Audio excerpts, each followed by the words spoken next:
Você quer nem que eu esqueci, né? Cabeça boa.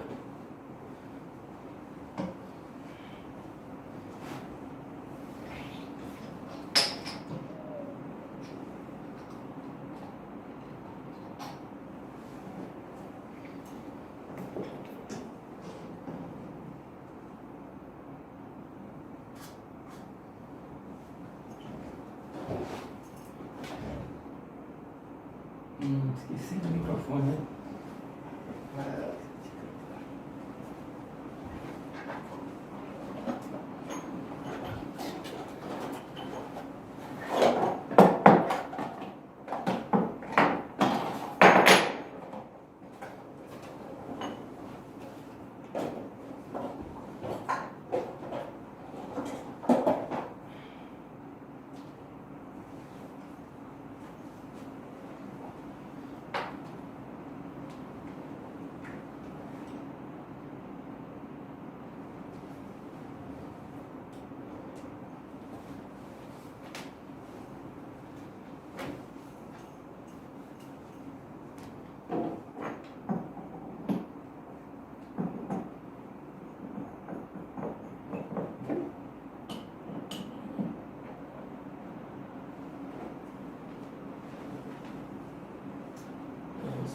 Esqueci do encaixe.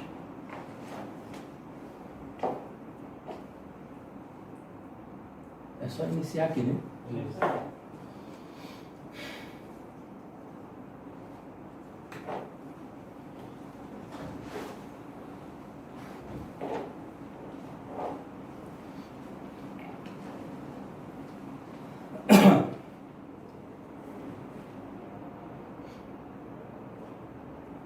Olá, a paz do Senhor Jesus, ibadianos, aqui da sala 8. Grande abraço aqui, seu amigo pastor Eurípides Venâncio, professor aqui da disciplina, onde vamos estar estudando Hebreus e as epístolas gerais. Na unidade 1 estivemos aí juntamente com vocês estudando a respeito de Hebreus. Hoje estaremos aqui estudando juntamente com vocês a Epístola Universal de Tiago. Então fique aí conosco, é um prazer nós já estarmos na companhia aí de todos vocês. É um prazer poder estar aqui em mais uma oportunidade com os alunos estimados e abençoados aí da sala 8. Grande abraço, você que já está chegando agora para nos acompanhar nesta maravilhosa aula. Eu queria que, por gentileza, sem perca de tempo, você abrisse aí no seu livro, na página 63, página 63 do seu livro Hebreus e Epístolas Gerais, onde estamos tratando aqui sobre a superioridade do sacerdócio de Cristo e as práticas da vida cristã. Então, um ponto muito importante, Ricardo B. Carvalho, ele traz um maravilhoso módulo aí para nós estarmos estudando aí e meditando neste maravilhoso conteúdo. Então, página 63 a 70, onde vamos estar falando hoje aqui, juntamente com vocês, sobre, aqui do capítulo da página 63 a 70, vamos estar falando sobre a autoria da epístola, a data da epístola e o destino aqui desta epístola. Louvado, engrandecido é o nome do Senhor Jesus que vive e que reina de eternidade em eternidade. Antes de nós iniciarmos a nossa aula, eu gostaria de estar fazendo um pedido a você que nos ouve aí nesta oportunidade. Gostaria de estar fazendo aqui um pedido de oração em favor da nossa irmã Rita, esposa do evangelista Ronaildes, que foi juntamente conosco um dos vices-dirigentes ali no ano de 2015, ali na nossa AD Matriz. Ela está já há alguns anos sofrendo com essa questão aí de câncer, agora também com a suspeita aí de Covid, está internada, saturação muito baixa, 70% do pulmão estava comprometido. Em o primeiro dia, já lá na UTI, ela teve uma leve melhora, mas nós gostaríamos de aqui estarmos pedindo aí a você que nos ouve nesta oportunidade, antes mesmo de nós iniciarmos a nossa aula, este pedido de oração em favor aí da nossa querida irmã. Vamos então aqui agora já para o conteúdo, vamos estar aqui já abordando a respeito aqui da autoria da epístola de Tiago. Quem foi que escreveu a epístola a Tiago? Nós temos aqui, alguém poderia sugerir pelo menos 4 nomes de quem poderia de fato ter escrito a epístola ou a epístola de Tiago. Nós poderíamos citar aqui Tiago, filho de Zebedeu. Quem foi Tiago, filho de Zebedeu? Sabemos que Tiago, ele era irmão de João e filho de Zebedeu. Irmão de João, inclusive o apóstolo a quem Jesus amava. E este mesmo apóstolo aqui também, ele tinha o apelido de Boanerges, que significa filho do trovão. Filho do trovão. Tanto ele como João, intitulados aí como filhos do trovão. Por que isso? Devido que, de repente, poderíamos dizer assim, a sua impetuosidade. Então, eram fortes na maneira como exerciam o seu ministério. Esse Tiago também é conhecido aqui como o Tiago o Maior, porque 2 foram os apóstolos com o mesmo nome de Tiago.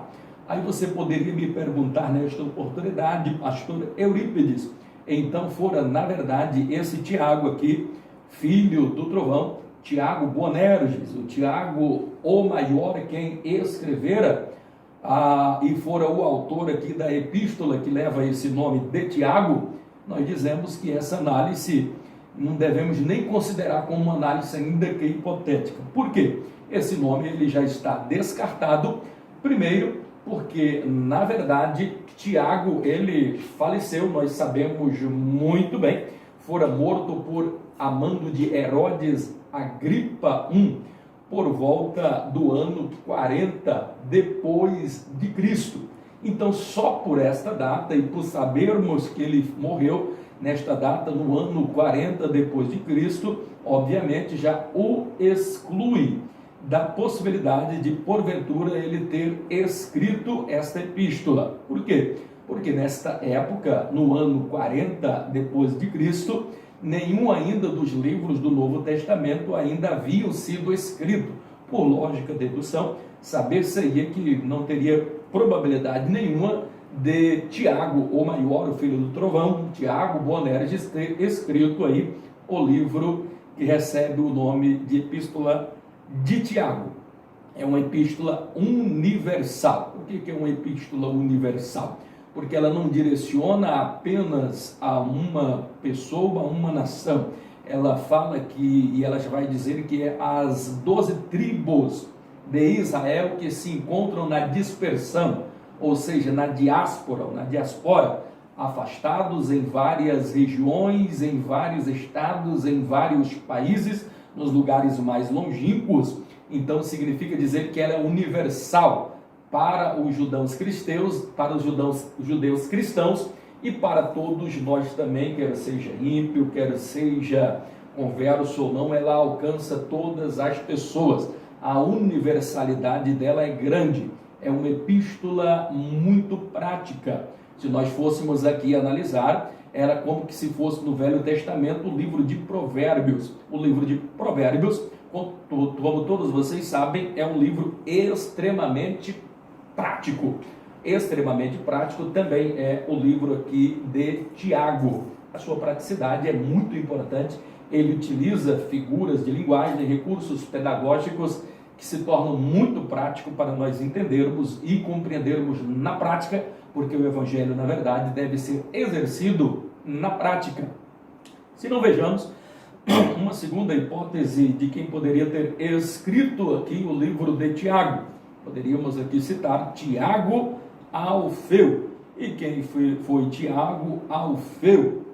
Alfeu era casado com Maria, e essa Maria aqui é a irmã da mãe de Jesus, duas Marias, dentro aí da mesma família, dentro da mesma casa. O que vai denominar, diferenciar é apenas o que de nome, o nome que vem logo após Maria aí. Então, esse Tiago Alfeu, ele aqui também foi apóstolo. Ele, inclusive, fora primo aí de Jesus. Observe que se ele é filho de Alfeu e de Maria, e Maria é irmã da mãe de Jesus, por lógica, dedução, saber-se aí, então, que eles são primos. Assim também como eram primos Jesus e João Batista. Esse Tiago Alfeu, aqui primo de Jesus, ele é conhecido como Tiago o Menor, não só por ser menor, mas também por ser mais jovem que o Tiago, filho do trovão, Tiago o Maior. E pode ser ele que tenha escrito a carta ou a epístola aqui universal de Tiago? Não. Não há uma probabilidade muito, quase que 0% dele ter escrito aqui a epístola que recebe o nome de Tiago. Não fora, evidentemente, porque nenhum dos pais da igreja, nenhum cita ele. E nós vamos observar aqui, e fica bastante claro aqui no texto, que esse Tiago aqui, filho de Alfeu, as únicas citações que são faladas a respeito dele é o tempo do ministério aqui terreno de Jesus. Uma vez Jesus sendo assunto ao céu, não há nenhum outro registro em nenhuma outra parte que se fale a respeito deste Tiago, filho de Alfeu. Por lógica de dedução, mais uma vez, saber-se-ia, então, que ele não poderia ser o escritor aqui desta epístola. Chegamos então a um outro Tiago, Tiago, filho de Judas Tadeu, o apóstolo, e apenas duas menções dele no Novo Testamento, e o que exclui ele também de ter escrito aqui esta epístola que recebe o nome de Tiago, porque há apenas duas citações e não existe nenhuma outra parte, quer seja dos pais da igreja primitiva, nos séculos subsequentes, nenhuma citação a respeito desse Tiago, pai de Judas Tadeu. Apenas o identifica e nada de tão interessante é falado a respeito aí deste Tiago, que é pai de Judas, o Tadeu. Sabemos que tinha dois apóstolos com o nome de Judas, Judas Tadeu e Judas Iscariotes. Então este Tiago aqui é pai desse Judas Tadeu, também não foi o escritor desta carta.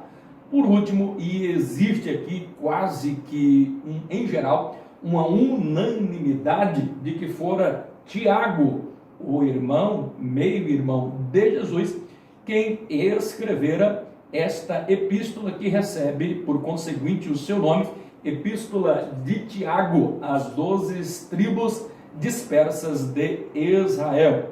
Louvado seja o nome do Senhor. Os irmãos que já estão chegando aí, Milton Maragão, a paz do Senhor Jesus, meu irmão. A irmã Irene Rosa também aqui, já dando o seu alô. A Eliette Medeiros, a paz do Senhor Jesus, minha irmã. A paz do Senhor Jesus Cristo a todos, está cumprimentando aí. Francele Costa Cavalcante também, grande abraço, minha irmã. A Ellen Cássia, a todos os irmãos que já estão aí, os que vão chegando.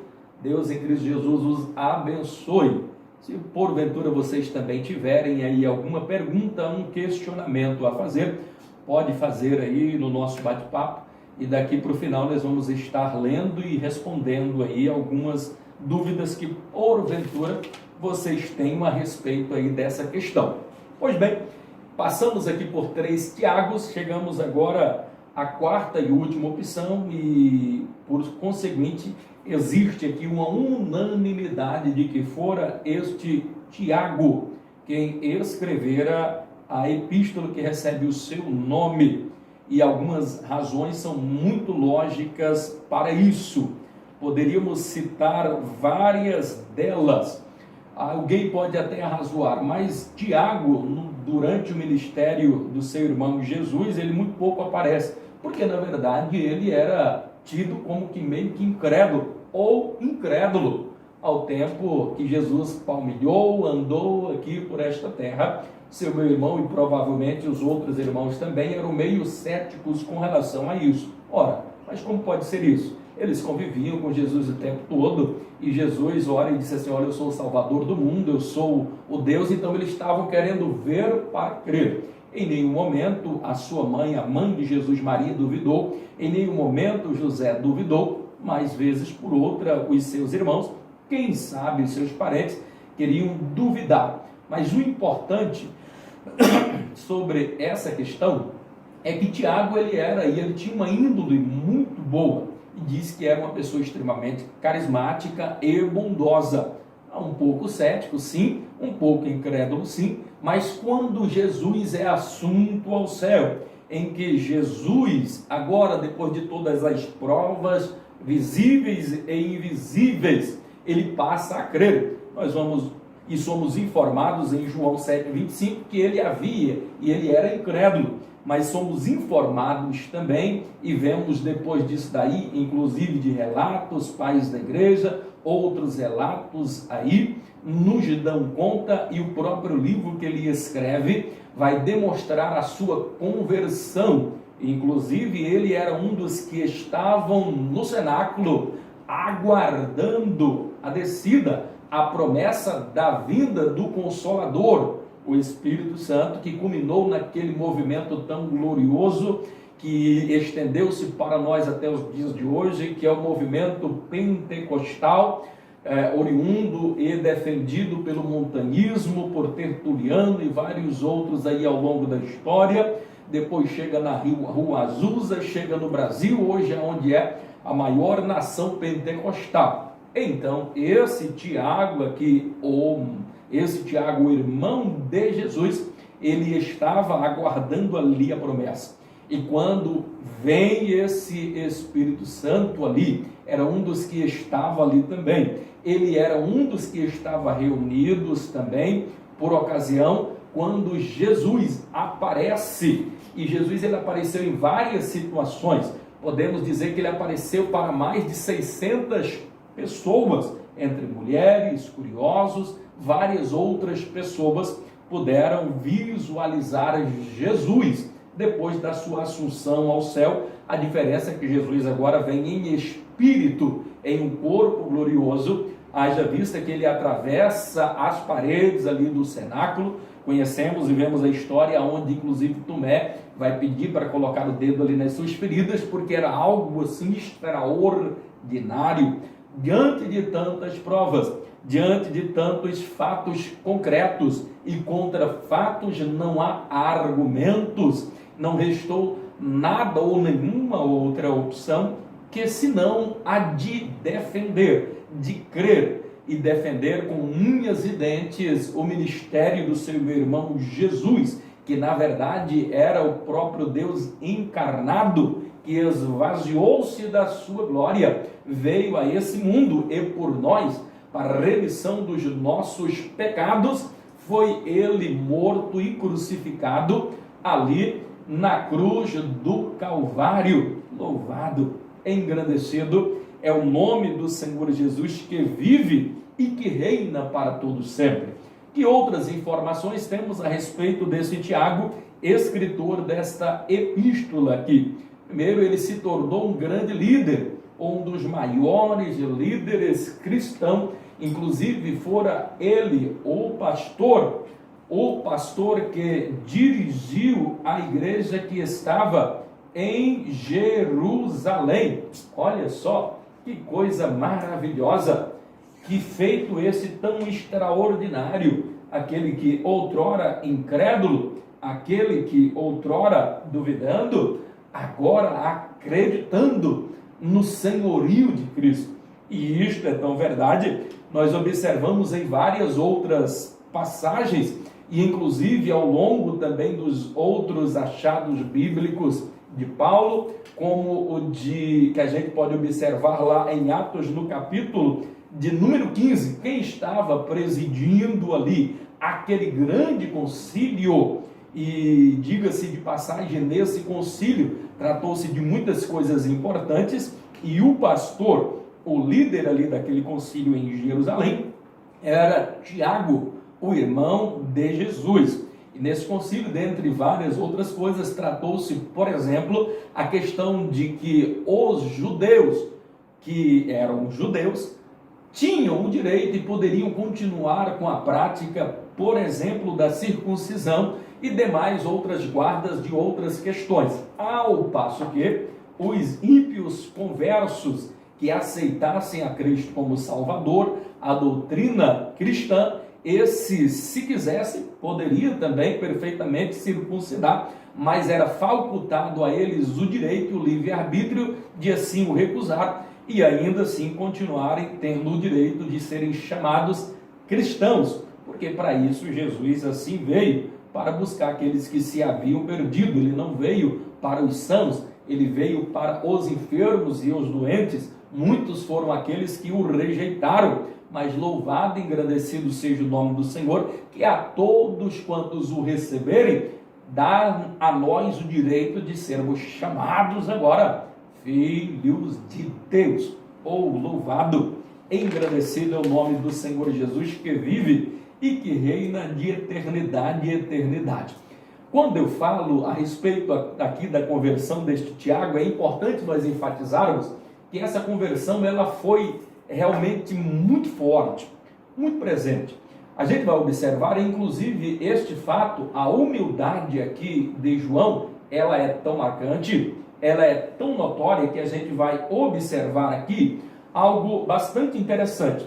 É que ele, na verdade, ele poderia aqui já começar o livro dizendo assim, da seguinte forma. Ele poderia dizer assim: ora, eu sou irmão de Jesus, eu caminhei com o Salvador, ele é o próprio Deus, eu nasci das mesmas entranhas de Maria, que é minha mãe, que é a mãe dele. Então ele poderia começar dizendo: eu, Tiago, servo de Deus e irmão de Jesus. Mas ele não diz assim, ele vai dizer da seguinte forma, e por isso às vezes gera alguma dúvida com relação à autoria. Mas ele começa dizendo da seguinte forma: eu, Tiago, servo de Deus e servo também de Cristo. Perceba, ele estava com tanta fé, ele estava tão converso, acreditando tanto que Jesus era Deus, que agora ele já não mais se considerava irmão, e sim que era servo de Jesus, porque de fato é, porque Jesus é Deus, o Espírito Santo é Deus, Deus Pai, Deus Filho, Deus Espírito Santo, a Trindade é uma única persona que junta-se em um único Deus. Então a gente vai perceber e observar aí que esse rapaz verdadeiramente fora convertido e convencido dentro do coração. Agora ele estava disposto a tudo para defender a causa de Cristo Jesus. É por isso que ele se apresenta agora, a partir aí do capítulo 1 do seu livro, dizendo: Tiago, servo de Deus e servo do Senhor Jesus Cristo. Louvado e agradecido o nome do Senhor Jesus. Aí no capítulo 1 nós já vamos agora para 1.2 do seu livro, aonde nós vamos aqui observar em que data fora escrito aqui o livro, a epístola de Tiago.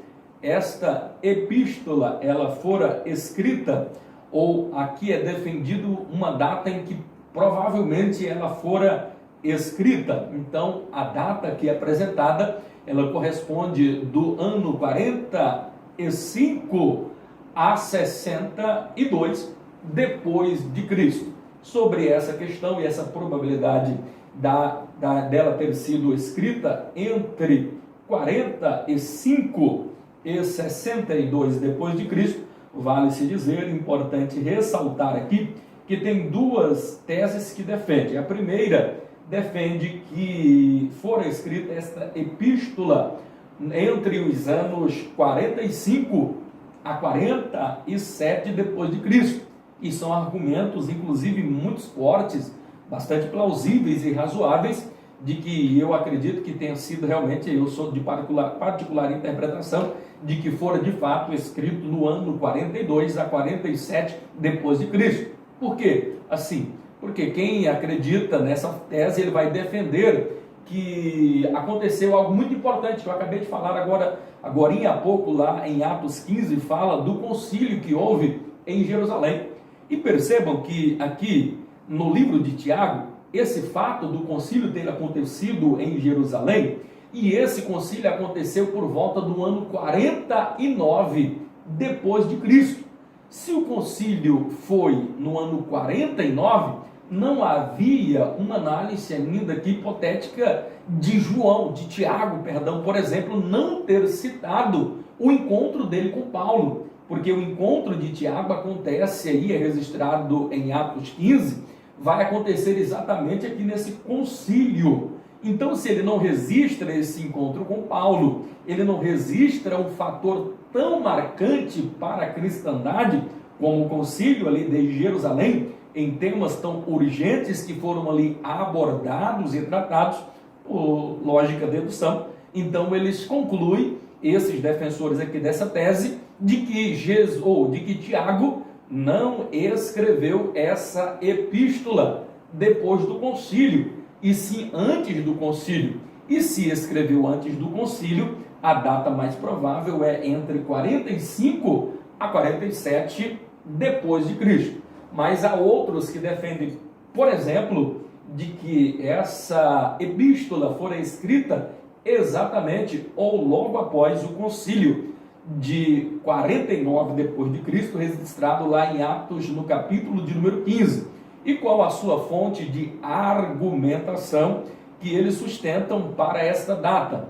Eles enfatizam que só poderia, de fato, Tiago aqui ter falado sobre a doutrina da justificação pelas obras, e só se justificaria isso se ele já tivesse tido um encontro com Paulo e conversado, na verdade, com Paulo, para só depois ele falar aqui com alguma propriedade a respeito da doutrina da justificação. Só que existe aqui um diferencial. Ao passo que Paulo, ele argumenta lá em Romanos 3, no capítulo 3, verso 12, salvo engano, onde ele vai falar sobre a justificação através da fé, que o cristão deve ser justificado pela fé.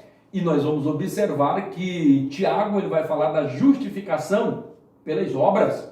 Então percebam aqui que não tratam a bem da verdade que existe aqui um complemento de um para com o outro, mas isto não invalida o fato de que Tiago aqui, se de fato tivesse acontecido esse encontro, se de fato já houvesse ocorrido aqui o concílio ali em Jerusalém, de forma nenhuma, pelo menos na minha concepção, na minha humilde maneira de entender e pensar, e você também tem o direito, você que nos ouve nesta oportunidade, tem o direito de pensar igual ou diferente. Eu tenho dificuldades que as pessoas pensem por mim. Vocês, como alunos, precisam desenvolver este senso crítico. E é esse senso crítico apurado e aguçado que eu procuro ter, que me leva a crer que fora de fato escrito aí entre 42 a 47 depois de Cristo, ou seja, antes do concílio, exatamente por causa dessas afirmações que aqui nós já acabamos de falar. Outro sim, a data provável de que fora escrita essa epístola leva-nos então à compreensão e a defender que a epístola de Tiago fora a primeira escritura do Novo Testamento. Então, os escritos de Paulo vieram posterior aos de Tiago aqui. Perceba, mas não, pastor, no Novo Testamento primeiro está Mateus, está Marcos, está Lucas, está João, está Atos, vem Romanos, 1 Coríntios, 2 Coríntios, vem Gálatas, Efésios, Filipenses, Tessalonicenses, vem ali Timóteo, vem Tito, 1 e 2 Timóteo, vem Filemão, tem Hebreus, pastor. Então, não concordo, depois é que vai vir Tiago. Perceba, queridos, que eu sei que muitos de vocês já sabem disso, mas pode ser que alguém não saiba, os livros do Novo Testamento, eles não estão escritos aqui em ordem cronológica. Primeiro, pela importância, os evangelhos, eles foram, e é colocado primeiro, dada a sua importância, porque o Velho Testamento, todo ele vai falar a respeito da vinda de Cristo Jesus. Então, o evangelho, se está presenciando com os apóstolos ali, a promessa de Jesus sendo cumprida, então é natural que venham primeiro os evangelhos, depois vem o livro de Atos, que vai tratar a respeito da fundação da igreja, da pessoa bendita de Cristo. Aí só depois vem as epístolas paulinas, e agora as epístolas universais, por último, Hebreus, a epístola de Tiago, e as outras que nós estaremos estudando aqui na unidade 3 e na unidade 4 aqui do nosso módulo. Então, importante vocês saberem é que o livro aqui, a epístola de Tiago, muito provavelmente foi o primeiro escrito aqui do Novo Testamento. Isto significa dizer, com certeza, que a epístola de Tiago foi escrita primeiro que as epístolas paulinas. Então significa dizer que, primeiro, quem falou da doutrina da justificação foi, na verdade, Tiago, e depois vem o apóstolo Paulo aqui complementando, e não Tiago complementando Paulo. A não ser que eles tenham tido, de fato, conversas a respeito disso, ou tem algum escrito para ele que a gente não encontrou, são dados que a gente não tem como comprovar, mas fato é que ele escreveu a sua epístola primeiro. Há algumas pessoas, inclusive, que discordam, dizendo, olha, há uma aparente contradição entre os ensinos de Tiago e entre os ensinos de Paulo. Queridos, não existe nenhuma contradição. Por quê? A Bíblia jamais entrou e jamais entrará em contradição. Ela foi escrita ao longo de toda a sua história por vários autores, morando em diferentes datas e lugares. E nunca se conseguiu provar uma inverdade bíblica e nenhuma incoerência dos fatos. E não há aqui nenhuma divergência, inclusive a respeito disso, conforme nós veremos um pouco mais na frente e detalharemos aqui com mais detalhes que de fato os dois só reforçam um assunto que alguém aborda e o outro vai abordar, mas nenhum invalida nem a fé e nem o outro vai invalidar aqui as obras. Nós perceberemos e nós vamos ver exatamente estas questões logo mais à frente. Eu queria que você já caminhasse um pouquinho aí para frente, você que está aí agora com o seu livro aberto nas páginas que nós falamos para vocês, agora no capítulo 1 aí, 1.3, o destinatário desta carta, para quem ele estava escrevendo. Nós detalhamos aí logo no início, dizendo que ele escreveu esta epístola aos judeus, aos cristãos judeus, às 12 tribos de Israel que se encontravam dispersas.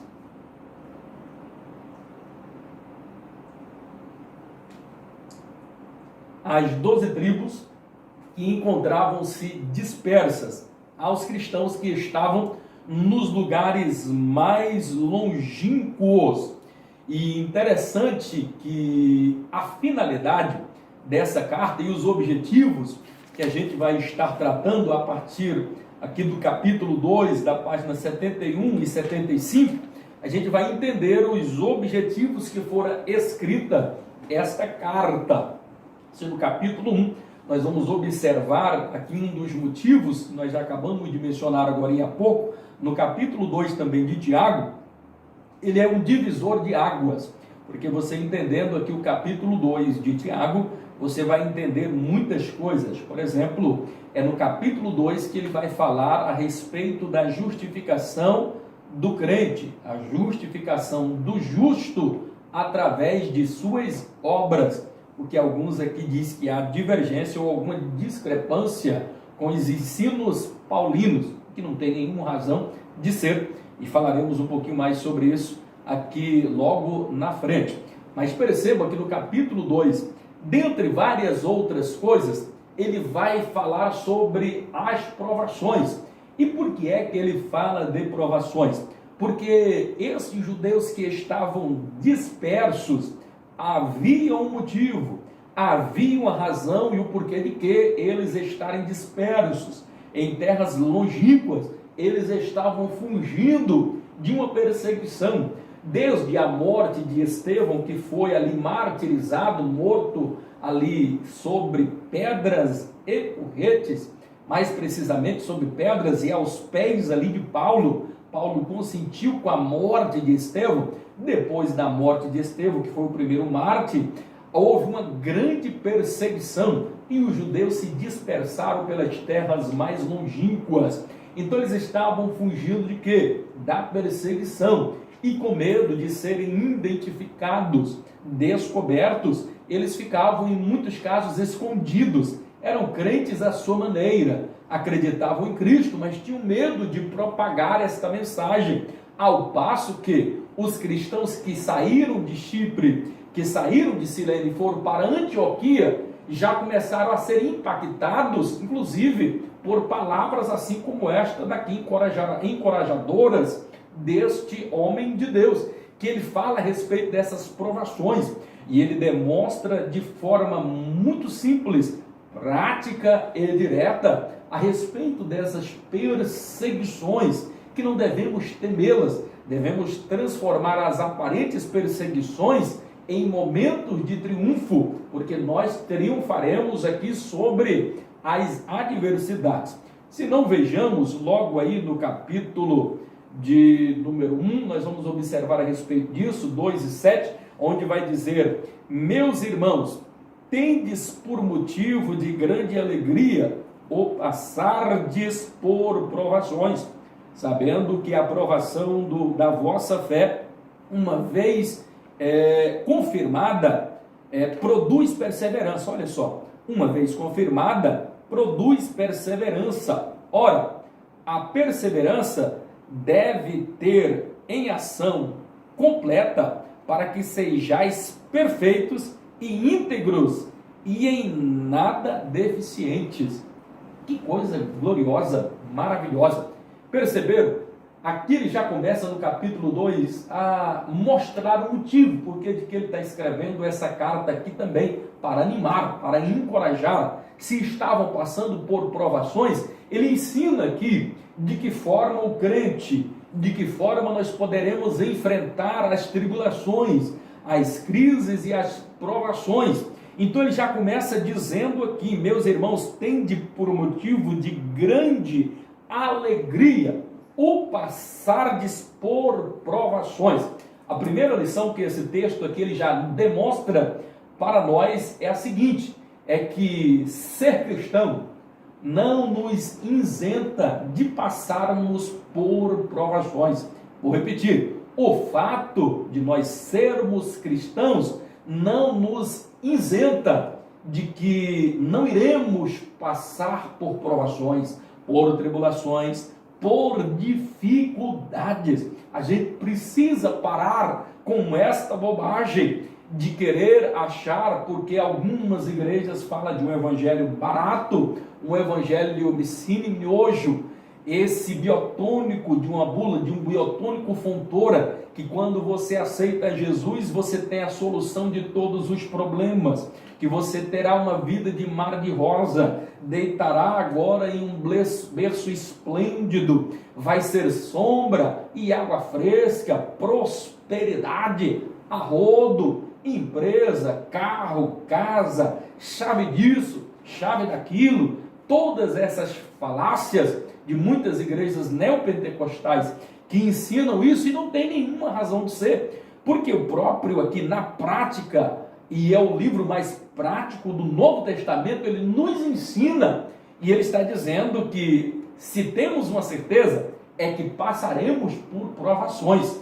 Agora o interessante é que ele ainda ensina como nós devemos passar essa tribulação, essa provação. A primeira coisa aqui que aprendemos é que, como cristão, passamos sim por tribulação, passamos sim por dificuldade, mas o importante não é esse passar, é como que eu passo por essa adversidade, por essa provação. Provação fala de prova, e para você ser aprovado em qualquer concurso, primeiro tem uma prova. Então, se tem prova, querido, é porque Deus está querendo te aprovar. Se tem prova, meu amado e querido irmão, é porque Deus quer lhe abençoar. Deus quer lhe aprovar para algo substancialmente, quantitativamente, qualitativamente maior do que a posição, de repente, aonde você está. Deus quer lhe abençoar, mas nunca lhe abençoará sem antes primeiro você ser provado. Entenda uma coisa, entre você e a sua bênção, entre entrar em Jerusalém, sempre haverá um obstáculo, haverá uma Jericó para conquistar, haverá um gigante para ser derrubado, sempre haverá um obstáculo entre mim e a minha vitória, entre você e a sua bênção. Você não pode esquecer disso, do contrário, você estará frustrado. Perceba que ele disse assim: olha, tende por motivo de gozo, tendes por motivo de grande alegria. E o interessante é que eu não disse só alegria, não, é grande alegria, grande gozo, o passardes por provação. Mas por que ele disse isso? Porque o próprio Jesus ele já nos advertiu. Percebam que o Senhor Jesus, lá no Sermão da Montanha, e ele já enfatiza a respeito disso no versículo 10 do capítulo 5, logo na abertura ali do Sermão do Monte, ele vai dizer: bem-aventurado os perseguidos por causa da justiça, porque deles é o reino dos céus. Esses serão chamados filhos de Deus, queridos. No versículo 11 ele vai dizer assim, olha: regozijai-vos e alegrai-vos, porque grande é o vosso galardão nos céus. Se não vejamos, olha só, a gente é para regozijar e se alegrar quando a gente passar por provação, ainda mais se estivermos defendendo a justiça. Todas as vezes que alguém cometer uma injustiça contra você, não se entristeça, você está sendo provado para ser abençoado. Quanto mais injustiçado, mais bênção e mais vitória, porque quem está ao seu favor, quem advoga a sua causa é o Senhor Jesus. Esta prova está passando, a bênção está chegando. Isto é tão verdade se nós quisermos viver esta fé, se nós quisermos seguir a Cristo e seguir Ele obedientemente, fervorosamente, piamente o Evangelho de Cristo. Nós vamos observar, Timóteo ele vai falar a respeito disso, no capítulo de número 3, o versículo de número 2, ele vai dizer: todos aqueles que quiserem viver piamente com Cristo, padecerão perseguições.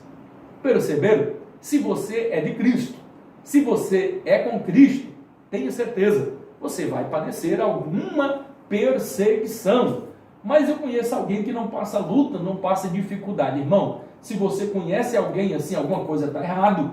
Porque nós, como cristão, não que eu estou aqui supervalorizando provas e a pessoa viver na luta, não. Nada disso. A prova vem para nós passarmos por ela e sermos aprovados lá na frente. O fato é que provações nós enfrentaremos.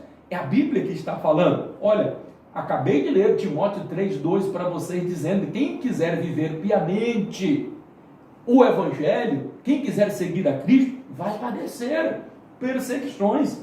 João, ele vai dizer-nos no capítulo 16, o verso de número 32, a palavra de Jesus dizendo assim: tenho-vos dito isso em mim, Jesus dizendo, tenho-vos dito isso, em mim tereis paz, mas lá no mundo vocês terão aflições. No mundo nós teremos aflições, mas ele vai dizer assim: tem de bom ânimo, porque eu venci o mundo. Se Jesus venceu o mundo por nós, você pode vencer, você também vencerá, para a glória e honra do nome do Senhor nosso Deus, e Jesus de Nazaré. Glorificado e exaltado seja o nome do Senhor Jesus. Quer ver uma outra coisa que nós aprendemos? Esse texto aqui, por isso que ele é um divisor de águas aqui, e é muito importante você entender o capítulo 2, porque nesse texto, só nesse texto aqui que eu acabei de ler, nós já vamos aprender uma outra lição sobre a provação. E ele está falando aqui enfaticamente, muito fortemente a respeito de provação, porque os cristãos que estavam dispersos, estavam enfrentando isso, essa provação, essa luta, essa dificuldade de se afirmarem como cristão. Então ele, para encorajar, ele escreve e fala algumas coisas aqui. Então, uma das coisas que nós aprendemos aqui também, uma outra lição, é que a provação, irmãos, que nós lemos aqui, elas são de formas variadas. Perceba no texto que ele vai dizer da seguinte forma: motivo de grande alegria quando passardes por várias. E o interessante é que a palavra várias aqui no grego é poikilos. E poikilos, ele vai ser o equivalente, ou gerou a palavra nossa como policromático. E o que é policromático, pastor Eurípides? Nada mais, nada menos do que dizer assim, várias cores. Então, uma coisa policromática é uma coisa, um determinado objeto que tem várias coisas, várias cores, perdão. E o que é que Tiago está querendo dizer aqui quando ele utiliza poikilos?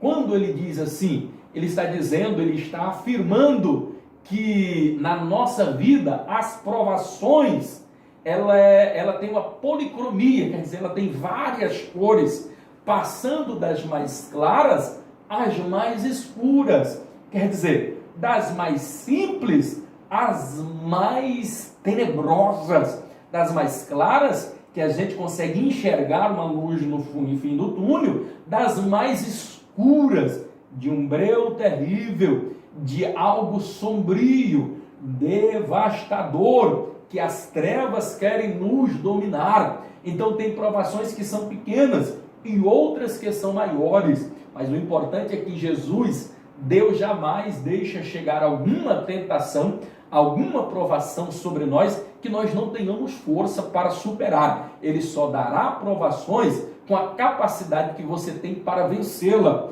Aí alguém caiu, não, então veio mais forte do que ele poderia aguentar. Não, é porque ele cedeu, mas ele tinha força em si, e quando nós não temos, nós podemos pedir a Deus que ele vai nos dar o espírito de fortaleza para vencermos todas as lutas. Então ele está dizendo, passaremos por lutas pequenas, mas também teremos lutas grandes, lutas enormes.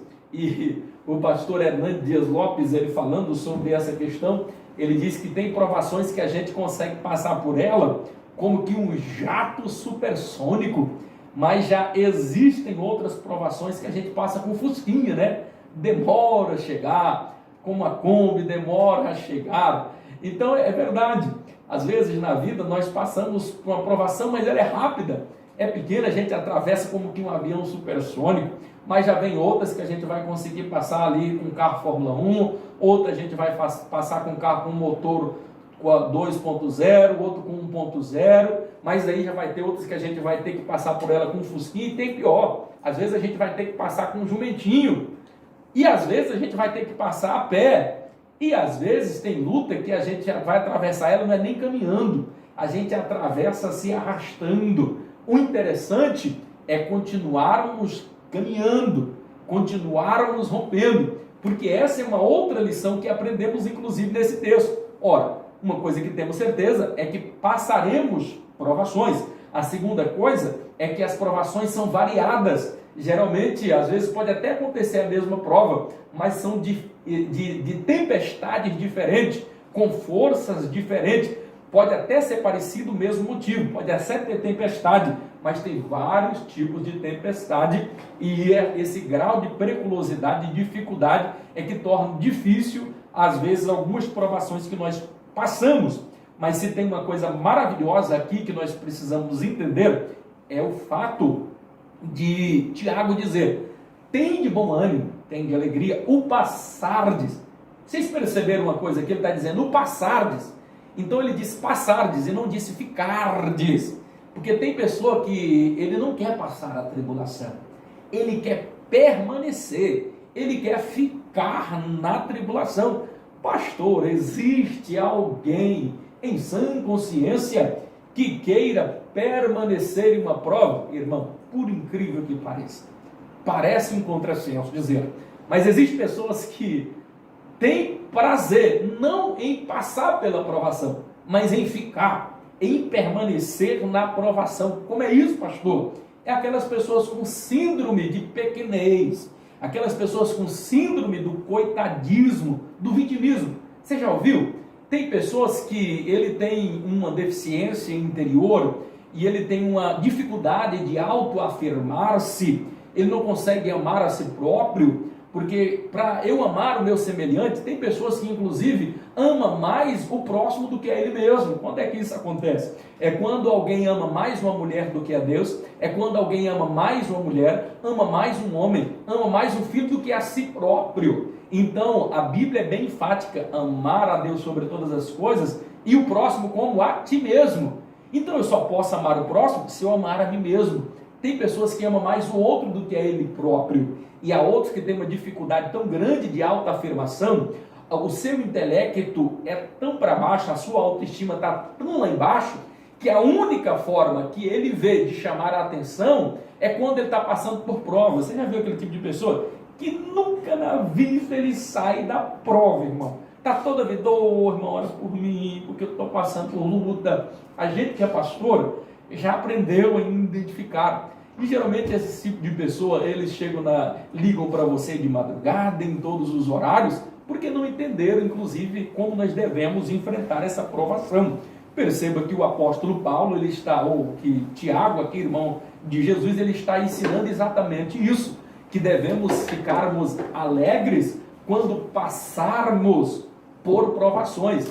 Então, o interessante aqui é que ficar alegre de passar pela provação, irmãos. Quando a gente passa, então você fica alegre. Mas tem pessoas que têm síndrome de auto-vitimismo, de coitadismo, a autoestima está tão lá embaixo que o prazer dele é estar na luta, permanecer sofrendo, porque assim terá mais atenção sobre ele. As pessoas o terão ele por vítima e ele se coloca nessa condição.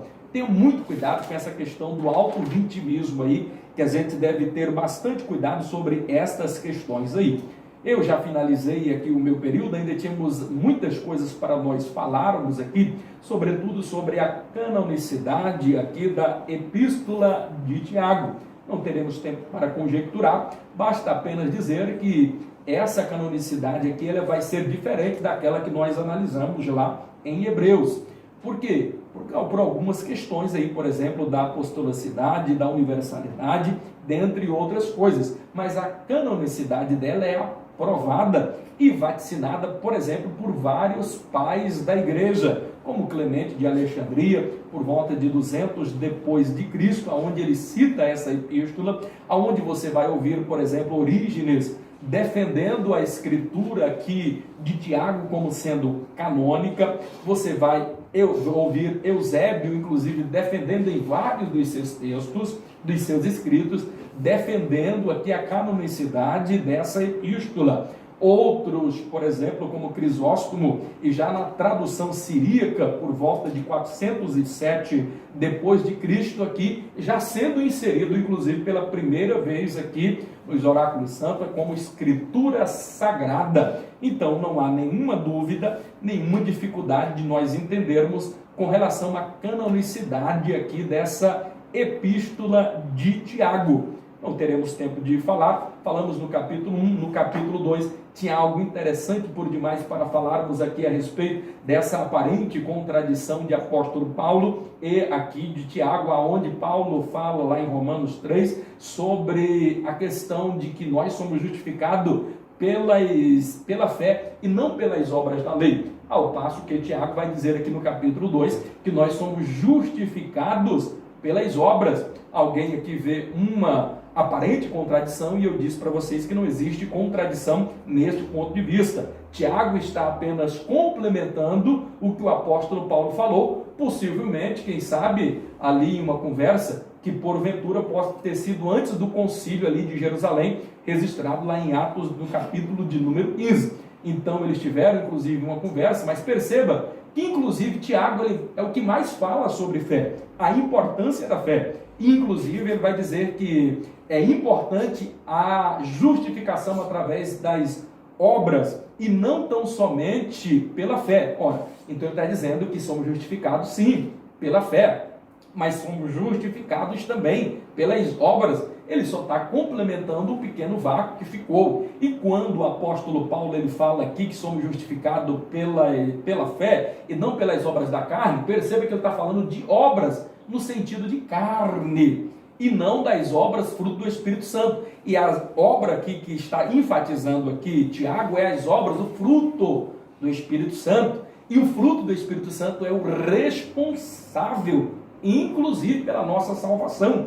Porque em uma outra oportunidade falamos para vocês em 1 Coríntios que alguém por fé tinha vários dons, mas ainda assim eram carnais, e carnal não vai para o reino do céu. E nós percebemos que o fruto do Espírito, sim, ele é o responsável. Pode ter alguém cheio de fé, mas se ele não tiver os frutos do Espírito, isso pode impedir, inclusive, a sua salvação. Tantas coisas para falarmos, mas eu finalizo aqui o capítulo 3 falando a respeito aí da língua. Não teremos tempo de conjecturar sobre isso, mas fato é, e é importante aqui ressaltar, só triscando aqui a importância da guarda da língua. É por demais importante. Em Provérbios você vai observar 6 coisas, capítulo 6, versos 16 a 19. 6 coisas que Deus odeia e uma que ele abomina.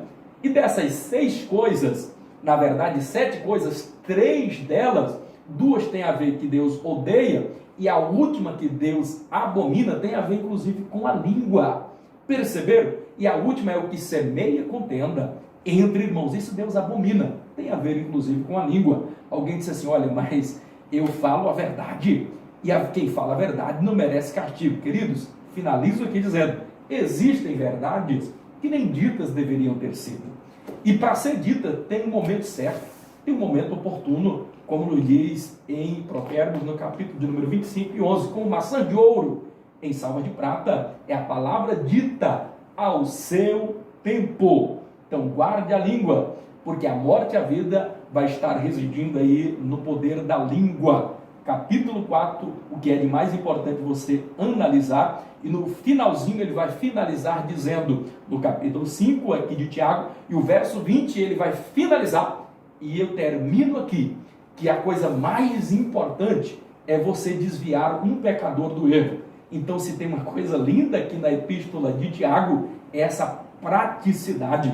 Aí ele vai dizer assim, olha a importância do que é alguém desviar alguém do erro. Ele vai dizer, se alguém desviar alguém do erro, do caminho do inferno, vai livrar a sua alma do Hades e cobrirá para si uma multidão de pecados. Perceberam? Então a coisa mais importante que nós devemos fazer é desviar o pecador do erro, do pecado. Por quê? Nós vamos desviar a sua alma do inferno. E quando nós desviamos a alma de alguém do inferno, além dele ter ganhado a salvação, você cobrirá para si uma multidão de pecados. Entenda, quando você converte uma alma, além de você estar fazendo uma boa ação, ganhando alguém para Jesus, você vai estar encobrindo uma multidão de pecados. A importância disso aqui é de um valor imensurável. Grande abraço a todos vocês. Eu preciso terminar e parar por aqui.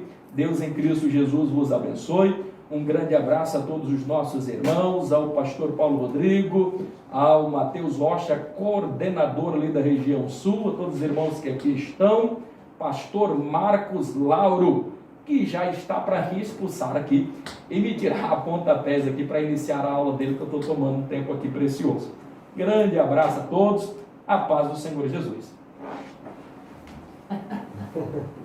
Estou dando trabalho aqui, pastor? Não.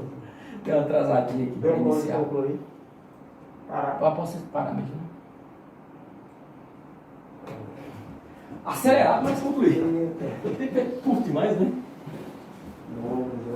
Enxugar a unidade uma hora é puxado. Eu esqueci de apagar o daqui e ele acabou que não filmou. Esse daqui ficou perdido. No canal lá, aumentou muito.